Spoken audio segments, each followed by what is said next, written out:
ಎಲ್ಲ ಜಿಲ್ಲೆಗಳಲ್ಲೂ ಕೂಡ ಅವರ ಅಭಿಮಾನಿಗಳನ್ನ ಭೇಟಿ ಮಾಡ್ತಾ ಇದ್ದಾರೆ. ಬಳ್ಳಾರಿಯಲ್ಲಿ ನಟ ಪುನೀತ್ ರಾಜ್ಕುಮಾರ್ ಅವರು ಇರುವಂತದ್ದು ಇವತ್ತು. ಪುನೀತ್ ರಾಜ್ಕುಮಾರ್ ಅವರನ್ನ ನೋಡ್ಲಿಕ್ಕೆ ಅಭಿಮಾನಿಗಳ ನೂಕುನುಗ್ಗಲು. ಅಪ್ಪುನನ್ನ ನೋಡ್ಲಿಕ್ಕೆ ಮುಗಿಬಿದ್ದಿದ್ದಾರೆ ಅಭಿಮಾನಿಗಳು.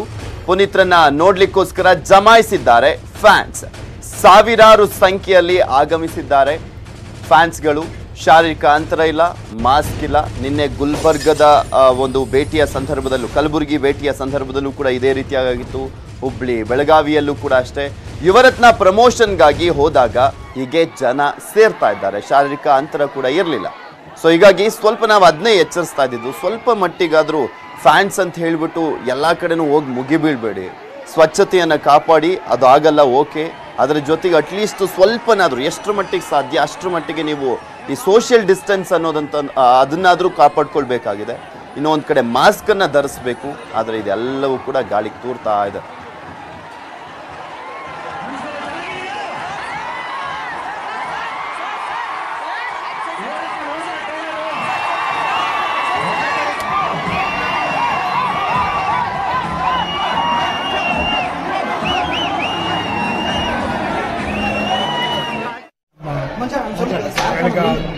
ಗುಲ್ಬರ್ಗ, ಕಲಬುರಗಿ,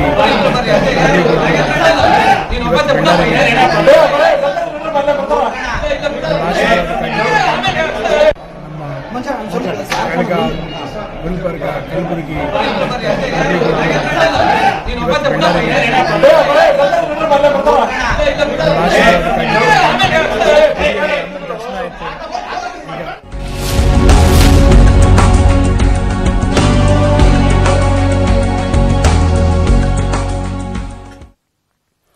ಇಂದು ಅಂತಾರಾಷ್ಟ್ರೀಯ ಜಲ ದಿನಾಚರಣೆ. ಕೇಂದ್ರದಿಂದ ಕ್ಯಾಚ್ ದಿ ರೈನ್ ಕಾರ್ಯಕ್ರಮವನ್ನ ಮಾಡಲಾಗ್ತಾ ಇದೆ. ಮಳೆ ನೀರು ಸಂಗ್ರಹಕ್ಕಾಗಿ ಅಭಿಯಾನವನ್ನ ಮಾಡಲಾಗ್ತಾ ಇರುವಂತದ್ದು. ಸೊ ಅಭಿಯಾನದ ಹೆಸರು ಕ್ಯಾಚ್ ದಿ ರೈನ್ ಅನ್ಬಿಟ್ಟು. ಅಭಿಯಾನಕ್ಕೆ ಇಂದು ಪ್ರಧಾನಮಂತ್ರಿ ನರೇಂದ್ರ ಮೋದಿ ಚಾಲನೆಯನ್ನ ನೀಡ್ತಾ ಇದ್ದಾರೆ. ಮಾರ್ಚ್ 22ರಿಂದ ನವೆಂಬರ್ 30ರವರೆಗೆ ಜನಾಂದೋಲನ ಮಾಡಲಾಗ್ತಾ ಇದೆ. ಎಲ್ಲಿ ಮಳೆ ಬರುತ್ತೋ ಅಲ್ಲಿ ಸಂಗ್ರಹಿಸಿ ನೀರನ್ನ ಅನ್ನುವಂಥ ಘೋಷವಾಕ್ಯ ಇದೆ.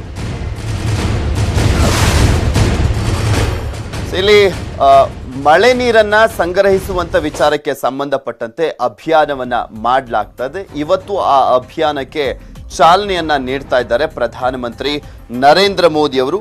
ಕ್ಯಾಚ್ ದಿ ರೈನ್ ಅನ್ನುವಂತ ಒಂದು ಘೋಷ ವಾಕ್ಯದಡಿಯಲ್ಲಿ ಈ ಒಂದು ಅಭಿಯಾನವನ್ನ ಮಾಡಲಾಗ್ತಾ ಇದೆ.